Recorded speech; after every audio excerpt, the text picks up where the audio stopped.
So you'd like to advocate for narcolepsy, but aren't sure where to start? In this episode, we talk about the power of your story and break down narcolepsy advocacy into 3 categories: self-advocacy, raising your voice publicly, and legislative advocacy. I'm joined today by 2 incredible advocates, Lara and Matt Horsnell. Lara is a poet and stay-at-home mom who is passionate about writing. She's a person living with narcolepsy who advocates for sleep health and serves on the board of directors for Project Sleep. Matt Horsnell is a father of 3 and science nerd living with type 1 narcolepsy with cataplexy. Matt is a Rising Voices of Narcolepsy trained speaker and a facilitator for Wake Up Narcolepsy's online small groups. Welcome to Project Sleep's podcast. Project Sleep is a 501c3 nonprofit organization dedicated to raising awareness and advocating for sleep health, sleep equity, and sleep disorders. I'm your host, Julie Flygar. We're so glad you're here as we work together towards making sleep cool. On this podcast, all guests express their own opinions. While medical diagnoses and treatment options are discussed for educational purposes, this information should not be taken as medical advice. Each person's experience is so unique, which is why it's so important to always consult your own medical team when making decisions about your own health. If you haven't done so yet, please hit the subscribe button so you never miss a Project Sleep podcast episode. And if you enjoy this podcast, please leave us a rating or review wherever you listen so that we can reach more listeners and raise more awareness. The Narcolepsy Nerd Alert series invites listeners to dive deeper into specific topics relevant to living with narcolepsy. For more on this topic, please check out our corresponding toolkit, available for free on our website to download, print, and share. The link to the toolkit and other Narcolepsy Nerd Alert topics is in the show notes, or you can go to project-sleep.com. Hello, everybody. We're really excited to talk about becoming a narcolepsy advocate. I'm Julie Flygar, and I'm the president and CEO of Project Sleep, and I am joining you from Los Angeles. And we have some very special guests with us today. We have Anna. Hi, Anna. Where are you joining us from? I'm from Arizona. I'm in Glendale. Okay. Hi, Matt. Hey, I'm calling from Nashville. All right. Well, guys, we're so excited to have you here. Anna, let's start with you. You could share a little bit about your journey as an advocate. Yeah, I kind of started sharing some pictures and things online, and I decided, you know what, it's time to really educate myself. And, I did it as a means to try to educate my family a little bit about narcolepsy. But what I found was just the connections to the community. And, I started writing some poetry, and it just kind of, took off from there. Little by little, I started to meet more of you in the community, and I started to feel kind of a sense of involvement and a sense of like, this is where I belong. And it just showed me to slowly kind of open up and really live my life, saying, this is me. These are the symptoms. No more hiding them or pretending that, everything's okay. And it just gave me kind of an empowerment through being educated, I guess I could say, and educating my family members and learning more about everybody else's story.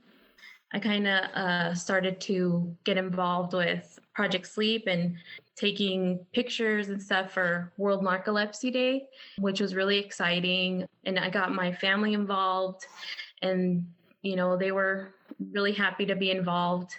And, it just little by little took off from there. And then I had a small publication, like a magazine, kind of reach out and say, hey, we've read your poetry and, we're really excited about it. Would you like to be a feature?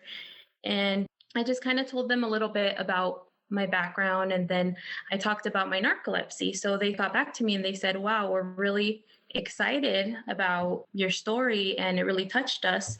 And they just said, would you want to write about your story? And so, of course, any opportunity to share my story. So I wrote my story and they published it in the magazine, and, everything just kind of happened organically. And, I'm very proud of this community and Project Sleep and all the love and everything you guys have shown me. Thank you, Anna. Her poetry is so beautiful. We just included a few here.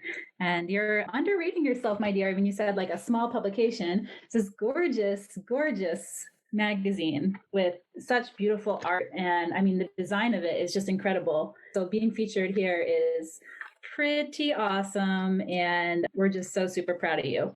So let's just go ahead and have Matt introduce himself quickly as well.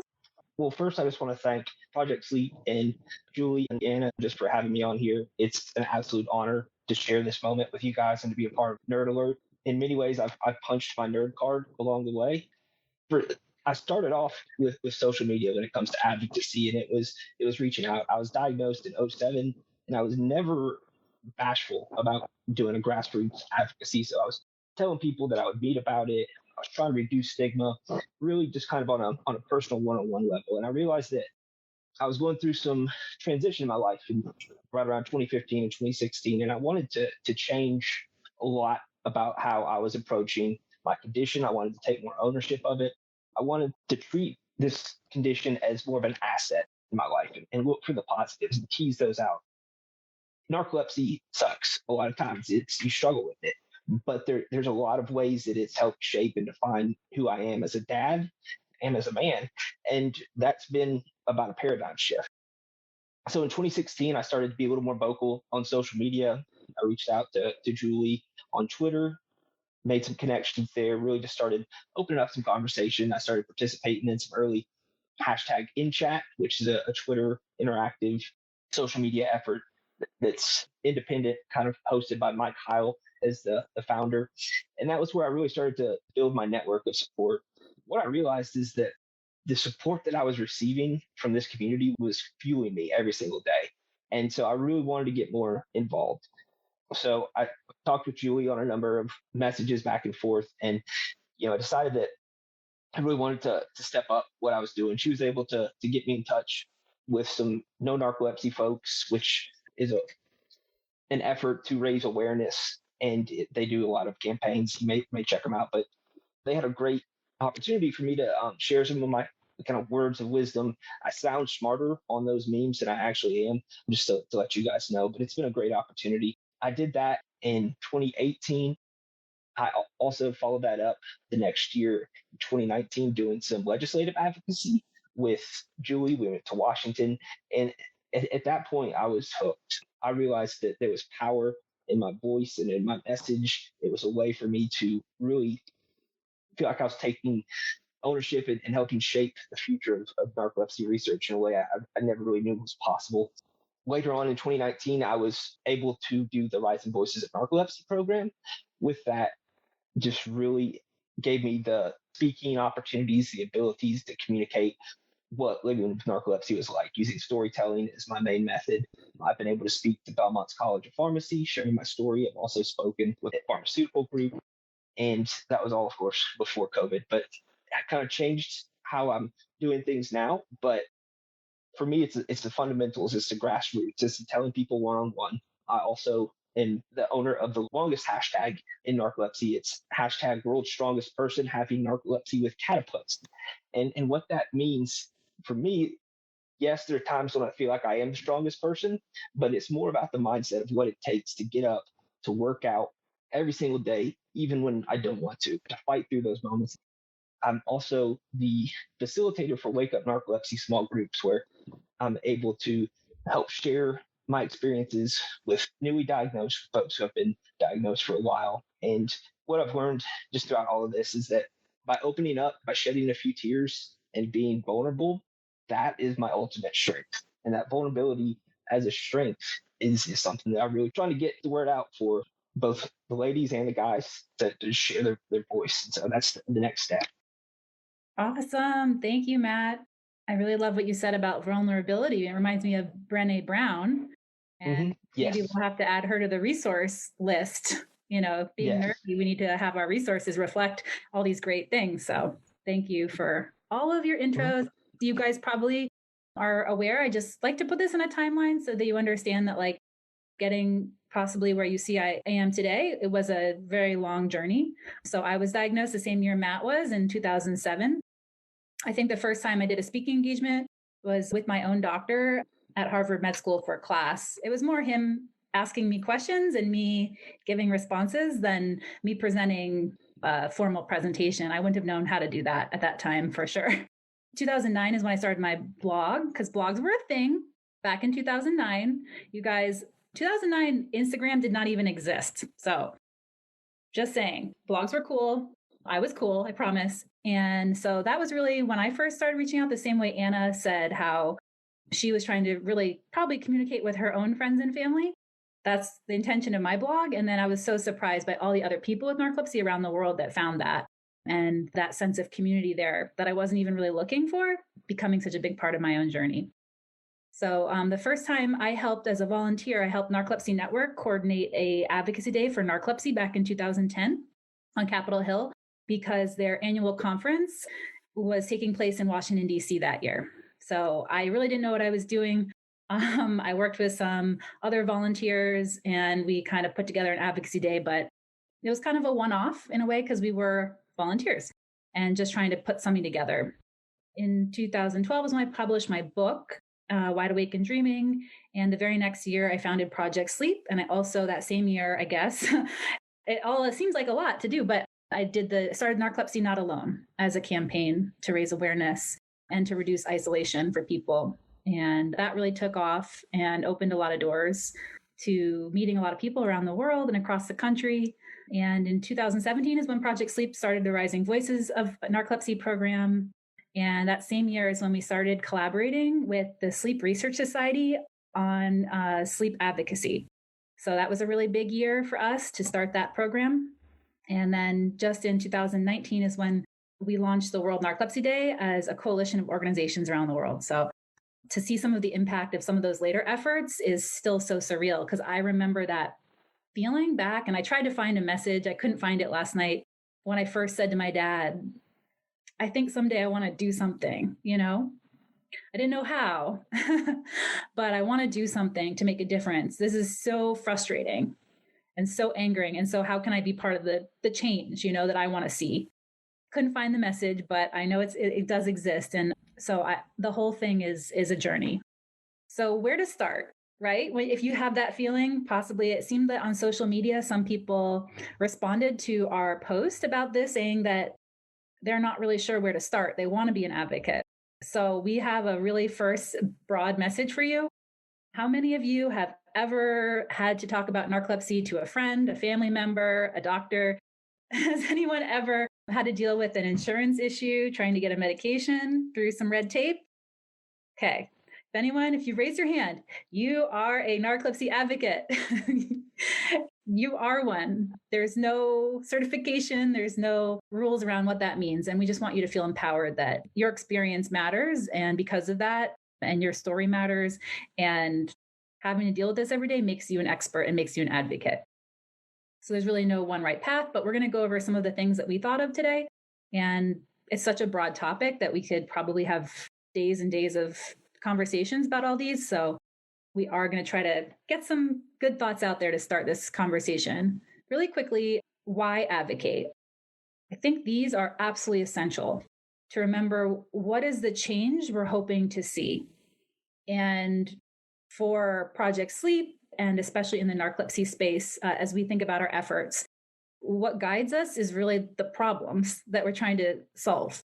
And so these are some of those main problems, and you're probably super familiar with these already, but just to go over them quickly, is that public understanding and awareness of narcolepsy is limited and often inaccurate.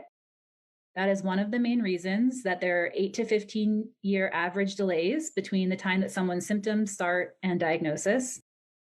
People with narcolepsy often face stigma and report feeling isolated, and that research is limited and urgently needed to better understand and treat narcolepsy. So those are some of the main problems that we're trying to address through our efforts. And as you look at this list, some of these might be more important to you and your experience, closer to your heart than others. So if you were trying to address possibly something like the fact that people feel isolated, a great solution could be getting involved in support groups, like Matt was talking about Wake Up Narcolepsy's support groups. That's a way to make sure that people don't feel as isolated, right? To have the social connection. If you're thinking about how to raise public awareness, you might take a different approach if that's most important to you, that we change perceptions, that we get doctors understanding. You might think about more like how do you present or share your story with medical experts, stuff like that. So if research is important to you, funding research, we have some ideas on how to help be part of that solution as well today. We thought of kind of like there's a lot of different areas of advocacy, and we definitely want to acknowledge all of them today, even though we can't go into tons of detail on all of them. Here are some of the different areas that we thought of them. We want to probably start with self-advocacy. I don't know if that's actually the exact right term, it's just the best I could come up with. It's somewhat advocating in your own life or in your loved one's life if you are a parent or a loved one of a person with narcolepsy. Advocacy that is dealing with your doctor, your insurance company, the pharmacy, advocating for yourself for possibly for reasonable accommodations at school or at a job, or going through the Social Security disability process. Or, as I've learned most recently, there's even a lot of advocating for yourself in getting a service animal. And there's also advocating with your friends and your family. So there's a lot there. Like I said, we could have a whole probably conference just about that one bubble of advocacy. We're going to go over some tips in that area today, but we're not going to focus a huge part on that today. Then we have raising your voice publicly. So that is kind of moving away from your inner circle of your experience to putting yourself forward as a public voice. And that could be through speaking engagements on social media, blogs, poetry, as Anna pointed out, speaking to media outlets, getting stories in magazines. So that's an area that we're going to talk about today. And the third area we're going to talk about today is legislative advocacy, which is another way. And I like it because it's, I guess, seemingly sometimes it feels like it's going to the source of the problem sometimes, that like it's working on a systems level approach to making some change. But all of these are super important, and they all are hugely impactful and important. You can't address any problem just in one way. So these are just some different approaches.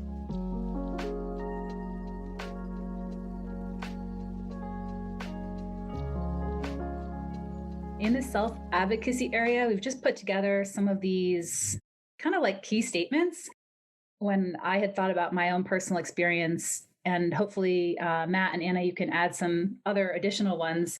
But when I thought about my experience of working with medical management and red tape of getting things approved and that whole process, some of the statements that came to mind for me was realizing this idea of, is there someone else I can speak to? That if not getting through to someone, that is, important for any sort of customer service situation, I guess. But that's been helpful for me to ask that sometimes. And then how should I proceed to resolve this issue? Because I sometimes think, has anyone ever felt like other people in the system are dropping responsibility easily? Say, oh, well, that's someone else's job, And so I think this helps people think again from your perspective of like, how then, what's the next step? What's the next step for me to resolve this? And then, I didn't really think what you have to do, so that can be helpful. I know, Matt, you had this idea about making a list. Did you want to talk about it? Yeah. So can I ask a favor? So it's a great intro. When you're trying to break the ice, you might feel a little bit apprehensive about how do I bridge this gap. I love it when friends do read or ask. This is where I love to offer them resources, whether it be Rising Voices of Narcolepsy presentations, Julie's book. It's a great way to hear from somebody else, because sometimes just hearing it from a third party, hearing about it from somebody on the internet, it can really help them comprehend, and they hear it in different words than what you've been saying over and over again. And that's just really critical. Thank you for thinking about me, but I can't at this time. That comes to the no word. Learning how to say no is invaluable. It's something that I've struggled with over time, but I have to realize, that my condition does have put some limitations, and I need to make sure that I'm prioritizing and I'm balancing my schedule to make sure that I'm getting my priorities taken care of. What do you know about narcolepsy? That's a great way to, when we think about advocacy, it's a conversation. It's a two-way process. You're communicating with your family member, your doctor. It's not just you telling somebody. It's you seeing where they are and understanding what their comprehension of narcolepsy is. Do we Yeah, have we good do. examples of that? It's from I do. legislative advocacy. Let's do it now. Yeah, I just finished telling my story to a state representative, health legislative rep, and he was kind of had this stoic presence, and it was tough getting to read on what he was thinking, what he was feeling. And so I told him what narcolepsy means to me, and then Julie, I think, was picking up on some of those youth responses, and then so she said, "Well, what do you know about narcolepsy? What are your experiences with the condition, and can you tell us about your experiences?" And his response was, I don't want to say who it was in his family, but I have a close family member with narcolepsy. And all of a sudden, there was this connection that wouldn't have existed had the question not been asked. I don't think he was going to come forward with that information unless he was asked. And from that point on, that changed the trajectory of how we were approaching that particular legislative meeting. And you've got 15 minutes or less to spend with these key figures. And so you want to make sure that you're optimizing that and making sure that there's connection established. And it was great for me to sit there and watch that interaction unfold, both from how I had started off and then to see how things started to change after Julie asked that question. And it was just a profound moment. It's like, okay, I need to make sure too that I'm not just telling about my experience, but I'm engaging in a conversation approach. And so it's something I'll never forget. And it's definitely been incorporated into every legislative conversation that I've had after that. And also in ones that my grassroots efforts, talking with people, what do you know about narcolepsy? And it gives me a chance to reduce stigma too, if they don't know anything about the condition. Yeah. That, I think what I said was something like, "Are you familiar with it?" And he nodded. I was like, "Oh, I was kind of being a little bit, I don't want to say snarky, but kind of like, I was like, "Oh, from TV," expecting that he would be like, "Oh yeah, I've seen Deuce Bigelow, Male Gigolo," or so, but he just nodded, saying he was familiar with it. So I said, "Oh, like from TV or your personal life?" And then he revealed he had a family member. And so, yeah, it was just a really, reminder of that we're not always talking at people, but it can be a conversation. And that was really good reminder of that. So then, oh yeah, how about the last one? Yeah. So what questions do you have about narcolepsy and how it impacts me? So again, you're giving them an opportunity to ask questions, thoughts that have come up in their mind. For me, again, too often when I was learning how to talk about it, it was focusing on me talking from my perspective, but this just gives me a chance to put an olive branch out there, let them meet me, and we can begin to build on their knowledge and what they need to know. Cool. Thank you, Matt. Anna, are there any of these that you feel like you've used in particular, or different questions or communication techniques? Yeah, I think for myself, self-advocacy it's become more of like self-care. Advocating for myself has become like something that I need. So, for example, if I'm going to hang out with friends and they know that I can't drive very far, then I say, "Oh, can you meet me halfway? Can I bring someone so that they can drive me?" Because as a mom, you don't get a lot of moments to take care of yourself. And for me, self-advocacy has become my own personal self-care. And, like they said, to be a little bit assertive, like these are my needs. So that's the only thing I wanted to add. I feel like that is such a powerful point. And because often many of us already have established patterns with people, you have established patterns of how things go with certain friends and family. And I've noticed myself, especially if I don't like some family that I'm not close to in the physicals, right? So then we spend vacations or holidays together. And then I'm noticing that my needs aren't really being met because it was never like, when is the time to then readdress and say, "Oh, so now things are going to be a little different." And I remember with my family having my niece, Zoe, who's my most adorable niece in the whole world. I love her so much. But when it was her nap time, it was Zoe's nap time. And I'd be like, because she's a kid, and so understandable. And then trying to be like, oh, it's Zoe's nap time. Perfect. That really works out well for me. And then I think at what point to then say, well, it's also like Julie needs a nap time, not because I'm a kid, but because of my narcolepsy. It's a really hard thing that I struggle with. So I think it's such an important point about finding that assertiveness and changing those patterns with people.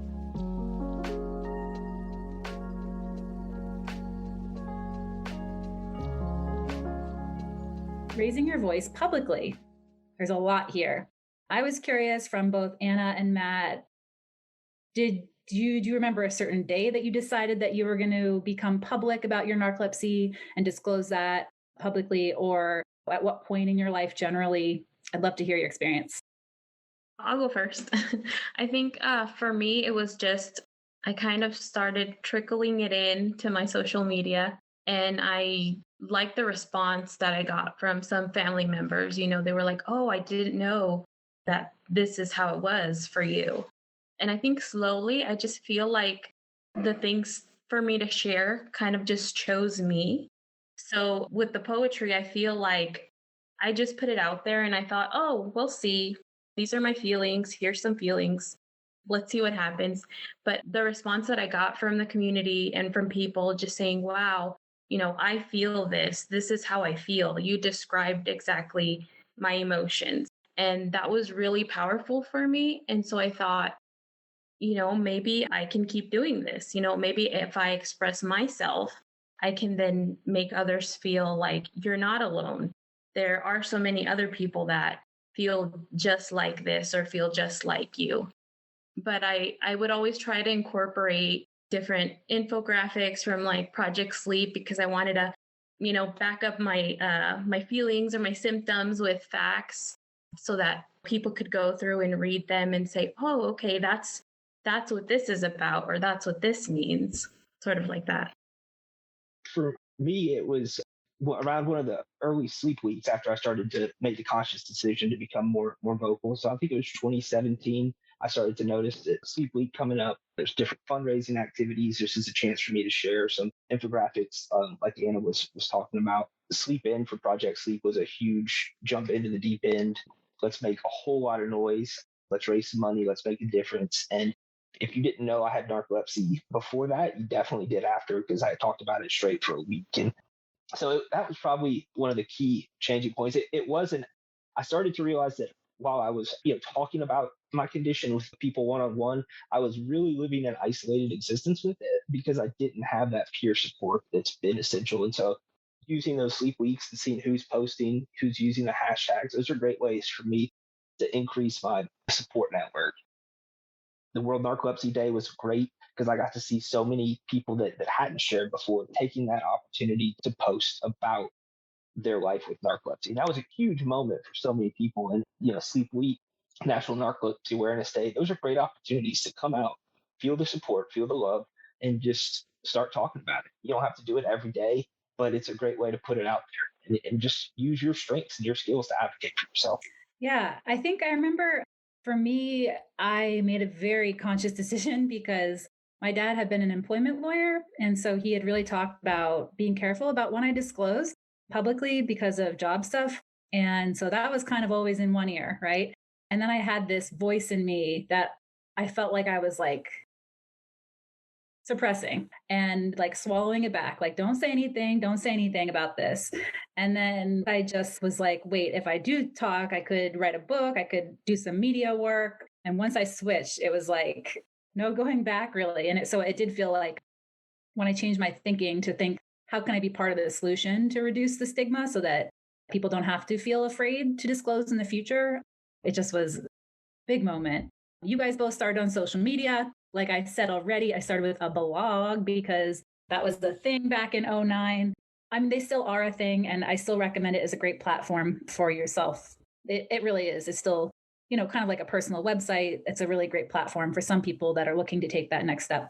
And you guys have both talked about leveraging your interests and skills. And I think that's super important because we all are people that have so much more to us than just narcolepsy.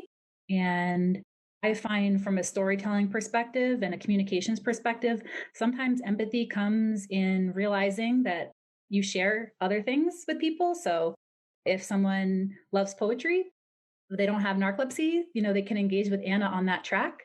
Matt is in the gym or doing his workouts and he can talk to people on that track. And so, and I guess for myself, I did call myself REM runner. And I have subsequently realized that I don't love running, but I have run a few marathons and everything. So that's kind of, I brought my running together with my narcolepsy. So if you can bring some of those other areas of your life to your advocacy, I think that's a really, really powerful lens to be creating a platform on. And I think, as we all kind of have said already, it's finding community, organizations, training, and awareness days. It was kind of the unexpected thing, right? You go to like tell your own story and then you find that community. And I think that's part of a really big step for a lot of people is learning about the organizations, seeing what they're doing, seeing how you can get more involved, what kind of trainings are out there or programming, and those kind of awareness days that Matt mentioned. You never know who you might reach. So I'll just share a quick anecdote about that, which is that one of the earliest things I ever did was reach out to my high school to raise awareness and see if I could get into the alumni magazine. Well, they said, how about the online portal? How about not the fancy magazine? How about the online portal thing? I was like, okay, sure. So they wrote a really small paragraph and it went in this online portal, never made it into the magazine. But I didn't realize that one of my old classmates was working at Marie Claire as an editor. And she actually reached out to me and then asked if I might like to share my story with her for Marie Claire magazine. So that's an example where I probably maybe had tried to pitch myself to Marie Claire magazine on my own, but didn't really know what I was necessarily possibly doing. And so taking those small opportunities like that high school online portal, even though it wasn't my dream awareness opportunity, it reached something. And it actually took about a year, I think even longer for that article to even come out. So it's a very long process. But I just think that also when I blogged, I had people that never commented, never said anything. And then in person later, years later, they said, "Oh, I love that blog post you wrote." And I never knew that they even read my blog. So I feel like you guys also had some other stories along those lines of, not really knowing who you might be reaching. Yeah, just with sharing my story, I decided to use some of my artwork. I know I sent some to Julie. I glue some of the rocks and fossils together and create these kind of sometimes odd, sometimes dark, but just representations of where my mind is at night as I'm fading off. And I was able to send one to Neil deGrasse Tyson, astrophysicist. I was able to use my narcolepsy story as kind of the way to get in touch with the social media guy and tell him a little bit about narcolepsy. It ended up making its way all the way to Dr. Tyson's desk, and I got a picture of it for Christmas sitting on his desk, and that was one of the coolest things ever. But I was able to share it with somebody. I'm sure Dr. Tyson knows a little bit about everything, so he probably knew some about narcolepsy, but that was a great opportunity. And also through a Project Sleep event, I was able to meet Isaiah Thomas, which was really cool. And I got a chance to talk with him. So you don't really know where it's going to take you, who you're going to run into that has somebody living with narcolepsy. For me with poetry, I've actually had a few messages from other people, just kind of around the world saying like, "Oh, wow, I didn't know that people made poetry about narcolepsy." And to me, I was like, "Oh, wow, well, there's, I know a lot of other poets who write about narcolepsy, It was really eye-opening to see these people connecting through my poetry. And I even had one person from, I think, France, and she said, "Oh, I don't know any other people with narcolepsy, in my country." And I said, "Well, I know someone, so I kind of connected those two people. And for me, it's like, oh, wow, I feel like I'm doing something. But it's really neat to see those connections and building those relationships with the community and people. And I think you guys have touched on this as well, which is also, I think, Matt, you just said it kind of beautifully earlier. And I just want to highlight again about you said you don't have to do this every day, but consistency is really powerful, I think, over time, and also relationship building and trust. I do see a lot of people come in with a lot of interest and they seem really gung-ho, but it fades. And I think that consistency over time, sort of like it's the tortoise versus the hare, or, the slow but steady, right? And we don't have to make a job of this every day by any means, but over time that can really build up and lead to stuff that you never imagined, as opposed to just really, really strong, posting 10 times a day, but only doing that for a little bit of time and then thinking it's too overwhelming. So, and that relationship building is just part of what we talked about before, with just remembering that really a lot of this is person by person. That's how I've built my network of friends or community, is really a lot of just person by person. So I guess we've talked a while here. I think we have a cool little quote: social change can only move at the speed of trust. I've seen a few different quotes like this, and they hit me so hard because I just think that often it's forgotten how much social change, advocacy is really about relationships and trust and showing up for each other and knowing each other as humans. So just a quick reminder about that. If it's not right for you to disclose, I completely understand that. And we did talk about some ideas. Matt, you had a great example about, there are other ways to be sharing. Yeah, no, that's a great point. There's a couple people that I know that they're concerned about possible impact with an employer, and so they use an alternate social media account to do their awareness for narcolepsy. So they're not having to put their name and their face attached to particular messages, and they do a great job of using infographics and storytelling about their experiences without having to quote unquote go public. And I think you hit on a great point. It's about finding the right balance for you and at the right time. And so, if you can't do it now, just put a little file in your brain that it's, something that you want to revisit later, because it does. It has to be the right time, or you do lose interest. And people run into the problems with employers all the time. And that's a reason to both keep it close to your vest, but also to raise more awareness. And that just underscores the importance of what we're doing to reduce stigma and change people's perspective about what could be accomplished living with this condition. So there's ways you can work around that, not having your face out there, having, some valuable messages getting across without using your name. Yeah, and for Rising Voices, we ask if people would like to use just their first name or a pseudonym, and they can do that through their efforts. They probably would still have, if they're a speaker, people can see their face. But yeah, it's doing what's right for you. And stigma of narcolepsy is real, which leads to discrimination. And that is a real part of the journey for people. So, and also there can be other factors in people's life that are, stigmatized aspects of someone's identity: sexual orientation, race, ethnicity. All those things can be other sources of stigma. So when you bring a medical condition together with some of those things as well, that can be a lot.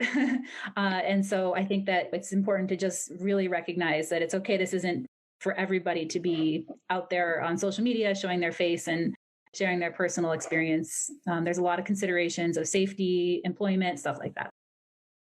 We have a little bit more in this area. So I think there is a lot of people who really do love sharing facts. It's very easy to simply, put up an infographic. And I definitely think that is really great in certain situations. But I just think this is kind of an interesting thing to understand as well. To be aware of the information deficit model, which is a term that was coined in the 1980s that at the time described a widely held belief. Much of the public skepticism about science was rooted in lack of knowledge. Sort of the thinking that, like, if only the public knew more, they would be more likely to embrace scientific information. So it's kind of this, people are missing information. So if only we give them the info, if only we tell them narcolepsy is a neurological condition affecting 1 in 2,000 people and lack of hypocretin in the brain, that all at once that's going to make people like, oh my God, I had no idea. Now I care. I'm, much more understanding now. That might not always be the case, that facts don't always necessarily help people embrace information or increase empathy. So yeah, research has shown that doesn't always change people's views.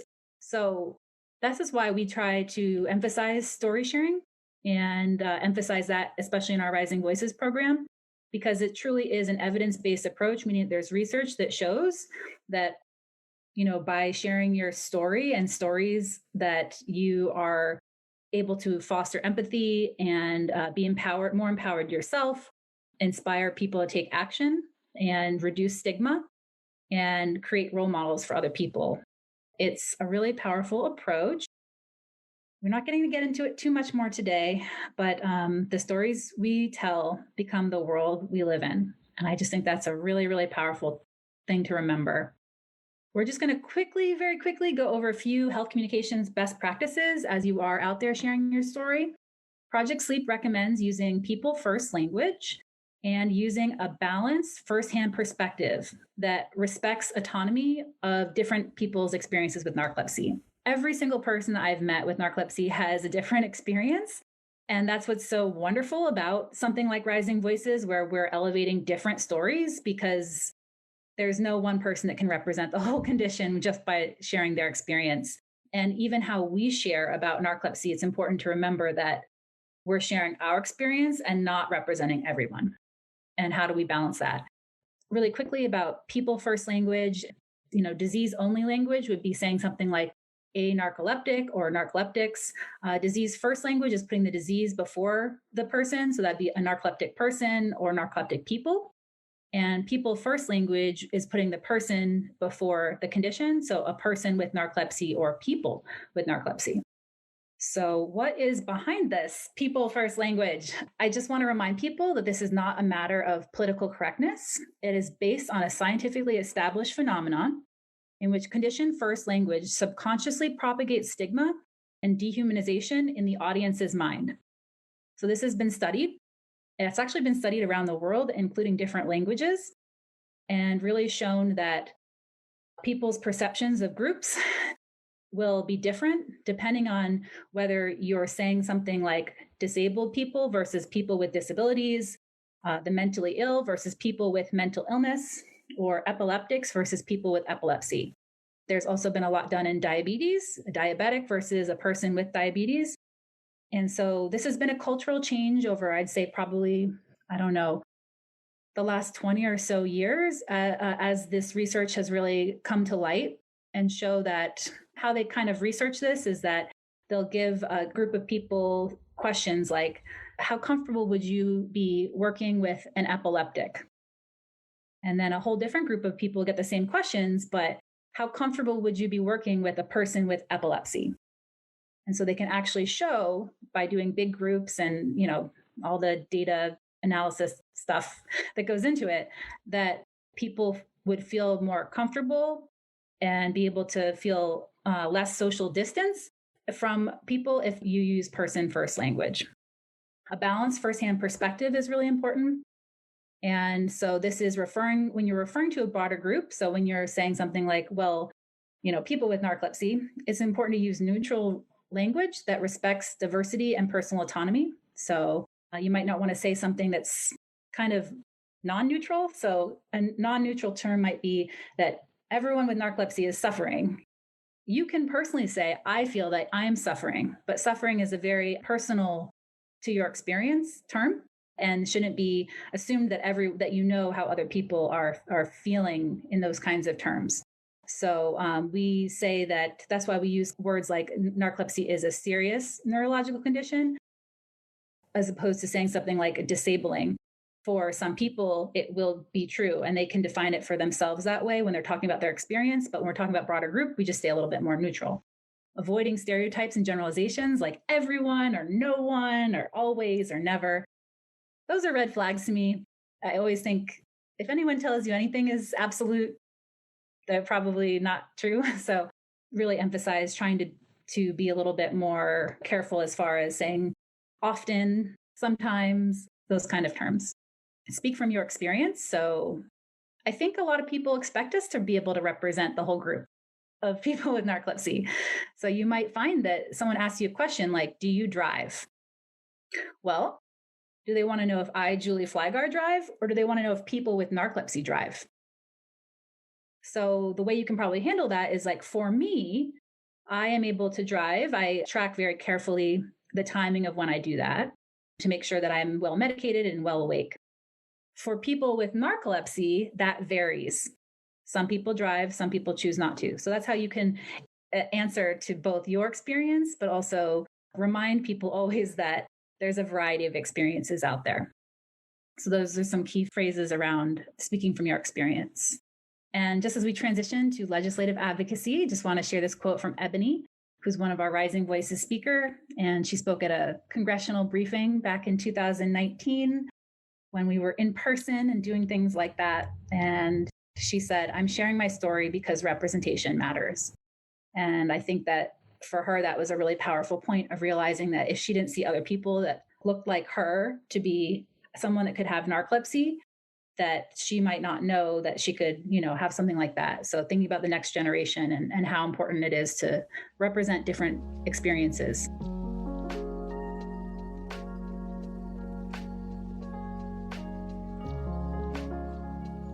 Legislative advocacy.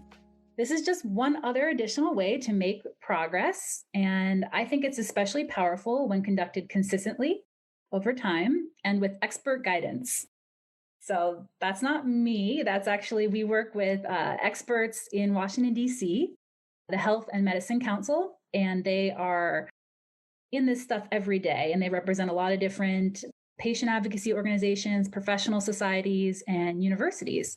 And so they really know how all this stuff works way better than I do. But I think that's important to understand. It's consistent over time and it's with expert guidance, bringing those things together.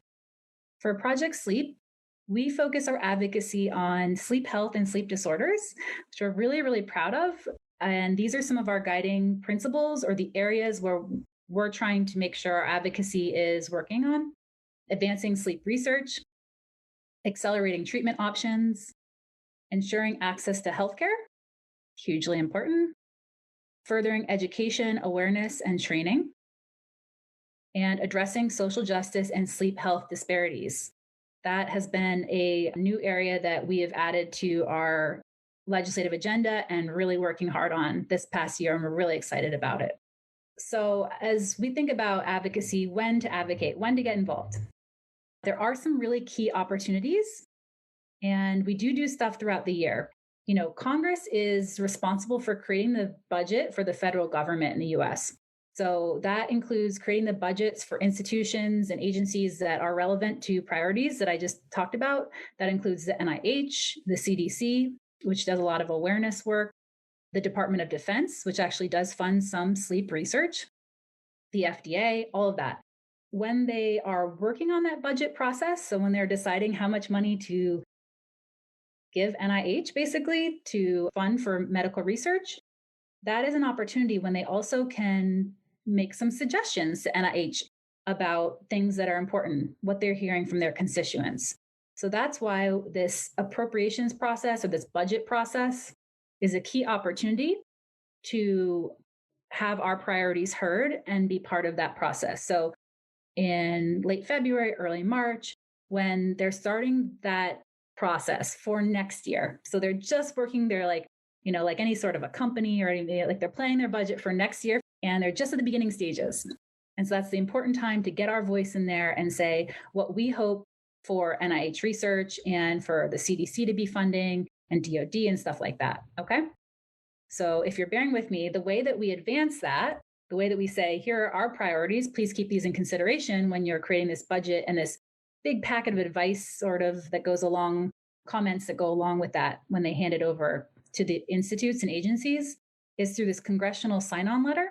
And it outlines these different priorities that we have. And in mid-February of 2019, we first asked you guys to say, okay, we have this letter. It's for your representative to sign on to, hopefully. And so we had probably over 100 or 200 patient advocates, along with sleep researchers and different people in the sleep community, reaching out to their representatives at the US House of Representatives and asking them to sign on to this letter. So we got 31 2019, and we were really pleased with that. Our goal was 20. And our health experts in DC said that this was actually really a good, strong response. I guess it's hard to know sometimes if you don't know, what's normal, right? I didn't know. I thought 20 seemed good. They said that 31 representatives signed on to a letter is something that you might see more from an organization that brings in 700 advocates to Capitol Hill. They're thinking major organizations, not like a small, really small nonprofit.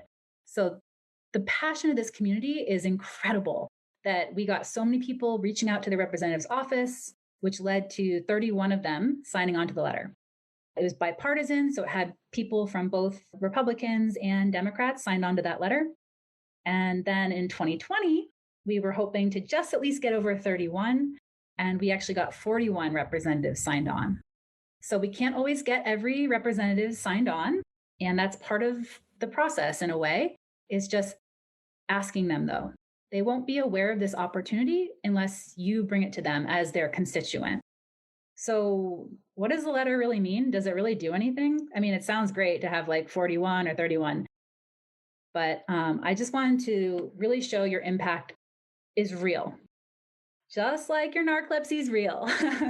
Your impact through this is real. And sometimes it's not always easy to explain, but we've had some major tangible success points of moving things forward. Because like everything else, like progress is slow and steady. But we've had a huge win this past year. We have been advocating for the last few years through that letter for the CDC to establish a chronic disease education and awareness program to award grant opportunities to organizations to do awareness work. For example, a project could be to raise awareness about narcolepsy or sleep disorders with physicians or with the public. This opportunity didn't really exist. So creating this new opportunity was important. It was important for the sleep community and for other conditions as well. So through our work and through some other organizations' work as well, we actually got this program established. It was established at $1.5 million program, which isn't very big if you kind of look at the budget for something like the CDC, but it is a starting point. So we're really, really proud of the work that congressional sign-on letter led to the actual establishment of a new program that can help raise awareness about chronic diseases like narcolepsy, but also other ones that are hugely misunderstood and people are not aware of. Also, narcolepsy researchers have credited our advocacy for helping them to secure NIH grants. I know that 2 narcolepsy researchers have said really specifically that they feel that our work, and in our letter every year, we make sure that NIH knows that we really want to see sleep disorders research, that sleep research has been going up at NIH, but sleep disorders research was kind of lagging, and reminding them that the community wants to make sure that they are making advancements, not only in understanding sleep in general, which is important, but also for people living with sleep disorders. I believe that Project Sleep is the only organization in our space that has been watching the federal funding of narcolepsy research this carefully. This is a lot of work to even be able to tell you how much funding is specifically going into narcolepsy research. So in 2008, that was $4.1 million was spent on funding narcolepsy research. So that is research that different institutes are doing. That's Harvard, that's Stanford, that's money going out to some of the leading institutions funding their research. And then in 2009, it was 4.5 million. And at the time, this is when I first looked into this seemed about steady. This seemed about regular, that every year it was about 4 to 5 million, that they were in that range. Well, I didn't look at it again. It's because, like I said, it's kind of a big project to kind of figure out this information. The next one we looked at it was when we were establishing our sleep advocacy program, which I mentioned back was in 2017, when we started working with the Sleep Research Society and getting involved much more formally in sleep advocacy again. That year, it was down to $2.5 million. So that's a huge drop. And when you have so little research being funded, that's not good to see narcolepsy research going down like that. And that seemed at the time to be kind of like what was happening. So that's when we really started the letter efforts. We actually did a letter in 2017 that was specifically asking NIH what they were doing about narcolepsy research. And so after that, we're happy to say that in 2018, there was $5 million dedicated to narcolepsy and idiopathic hypersomnia research. And in 2019, we were at 6 million. So the trend is looking up, and it looks like our advocacy is really making an impact in that area. It's necessarily not something that we talk about a lot, but I'm really glad that we have some of this information together now and we can be talking about it and tracking it. This is really because of you guys. It's every person that reached out to their representative, which can be done by email. But we also, part of our efforts has been bringing some small groups to Capitol Hill. A lot of the work that we do in person is setting the groundwork for the online campaign for the letter. So it's getting all of that set up. And then we do this big online campaign, which involves everybody from anywhere. Matt, I know that you've been part of our advocacy and in many ways. Is there anything from the congressional sign-on letter experience that you remember specifically about how that goes that you might want to share with people if they're new? Yeah, it's a relatively simple process. I mean, Project Sleep gives you everything you need from the letter to a template. You add in a couple sentences of your story, letting them know that you're a constituent from their district. The Health Medicine Wellness Council of Washington will actually get you your legislative's contact information, so you don't have to go and find who the health legislative assistant is for your representative, which is really, it just makes that process all the easier. It's not just people with narcolepsy who can do this. If you have family members who live in an adjacent district or live in a different state, they can, use this opportunity to say, "Dear representative, I'm speaking to you on behalf of my family member or my friend who lives with narcolepsy. This is something important to my heart, and I know that that's one way to kind of expand, the number of sign-ons." I just want to think about how important and how huge it was that during the COVID crisis, we increased the participation from 31 to 41 because that hit right when we were trying to get these letters going. And that just underscores the importance and value of each person's efforts. And even if your legislator didn't sign on this year, they might sign on next year. The work that you're doing, it's planting for future harvest. It's not just an immediate turnaround. And so don't get discouraged. Now, the good thing is that sleep is a bipartisan issue. We all sleep. We're not asking for an exorbitant increase in funding. This is consistent with what's already out there. And we're just asking that sleep and sleep research get their piece of the pie. And a quick story, tell who you are, why this is important to you, and then just use that template and send it off. You can follow up. Yeah, I found it helpful to follow up with an email if you haven't heard back in, a week, 10 days. And then also, if you're still haven't heard back, you can make some phone calls and ask to speak to that person. Just leave some messages. Your voice matters. You already have all the tools. It's just a matter of putting out an email, maybe two. And then if you are like me, just make phone calls and make sure they know who you are in a polite way. Yeah, I think that follow-up is really important. I've heard that, if you just send one email and they think you'll just go away, oh, well, I mean, some offices will write you back and say, great, yep, I checked with the representative and we're happy to sign on. If that happens, wonderful. But I've heard that others, maybe they'll just see if you go away. And when you follow up in, 3 to 5 days or a week and you check in, you let them know that you're not just going to let it drop and that you are, looking for results. And that is a really powerful point I've heard. So thank you, Matt, for being consistent, even calling. I don't like making phone calls myself. I much prefer email. So anyone that's willing to make a phone call, extra bonus points of amazingness and advocacy. So, but it all can be done via email for the most part. And it is so important that everyone does that. And it's just one opportunity throughout the year. And so there are other things we'll do throughout the year, especially making sure that we're advocating for healthcare coverage for people. A lot of issues can be divisive, but sleep affects everyone. And Dane, our representative at Health and Medicine Council, has said our only opposition is lack of awareness. And so even if your representative doesn't sign on, just imagine you've just informed a few new people that narcolepsy exists.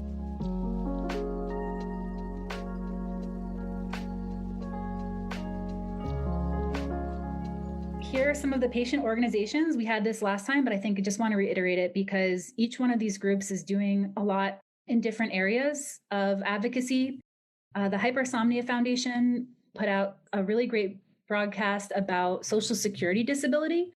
And so I think that's one of many. They have many great things, resources, but I found that recently I was very excited to see that they were taking some leadership in that area specifically. So if you have questions about Social Security disability advocacy, I would check out the Hypersomnia Foundation.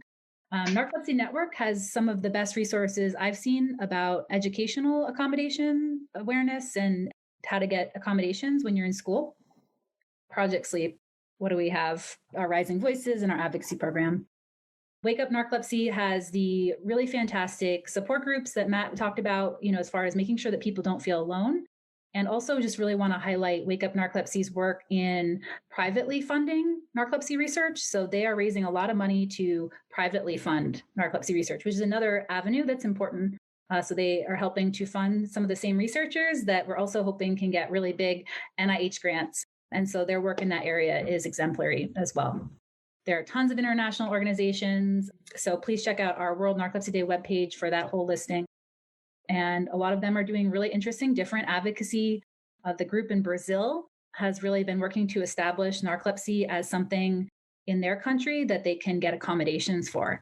So we're really proud of all the different people doing advocacy around the world. For raising your voice, some of the resources I just want to mention, Rebecca Fuoco wrote this beautiful 2-page, very, very short article that is available for free called People-Centered Language Recommendations for the Sleep Research Community. So at the same time that Project Sleep is hoping to bring some of these best practices around language choice to patient advocates, we're also hoping to bring that to the research community as well, so that they can learn some of those best practices. So she published this short 2-page paper that's just super eloquent in explaining some of these things. And I highly recommend that for everybody. The Stanford Social Impact Review put out a beautiful podcast called Storytelling for Social Change. And I think that's just a really powerful, there's different panelists talking about different ways of using storytelling through the media, through virtual reality, VR, and through movies and working with filmmakers. So that's just a podcast I just love. Getting nerdy, guys. Please consider the Rising Voices of Narcolepsy training program for people with narcolepsy and idiopathic hypersomnia to be trained on some of these best practices and more. And 2 of the programs that we built Rising Voices from are called the Health Story Collaborative, and they have a beautiful website about storytelling and opportunities to get involved in what they're doing. And the Op-Ed Project is a project for women to make sure that women are authoring op-eds. There's some high percentage of op-eds that are written by men. So this project is really focused on helping women to learn how to write op-eds, to make sure that the voices of women are part of our national discourse. So those are some of the trainings that we base Rising Voices on. And then for legislative advocacy, please check our website. Make sure you're getting our alerts through our e-updates. And we started the Sleep Advocacy Forum, and there are some beautiful videos. So if you want to learn more about what NIH is funding for different sleep disorders and what FDA is doing in patient-centered drug development, or what's happening in sleep, race, and health disparities, these videos are a really great resource for you. And they're on our different social. They're on Facebook, they're on Instagram, and on YouTube. Okay, so thank you guys so much for being here. And we'll have a toolkit that we'll put out. And huge shout out to Taylor, who has been helping us to turn these broadcasts into a toolkit. It's a big project, so we're really grateful to be working with Taylor on that. Thank you to Matt and Anna for joining today. Any closing words, guys? Just the power of your voice. That's where your strength lies. You already have a voice, you have your story, and these are some great ways to amplify it and do what's right for you. So thank you just for taking the time to learn about this. Congressional advocacy has meant so much to me, and social advocacy as well, but there's so much that we can do to make change. Thank you, Matt. I just want to say to, remind everybody that advocacy is you evolve with it. So, you can start somewhere small, like just posting your story, which is a very personal choice, of course. Just sharing a few things or advocating with yourself and your family, and it evolves from there. I loved what you said earlier, Anna, about how advocacy kind of chose you, or it trickled in your social media. I think that's so beautiful. So here's some more trickling in. And thank you guys for being so active and for taking this time today. With that, we'll go ahead and say goodbye.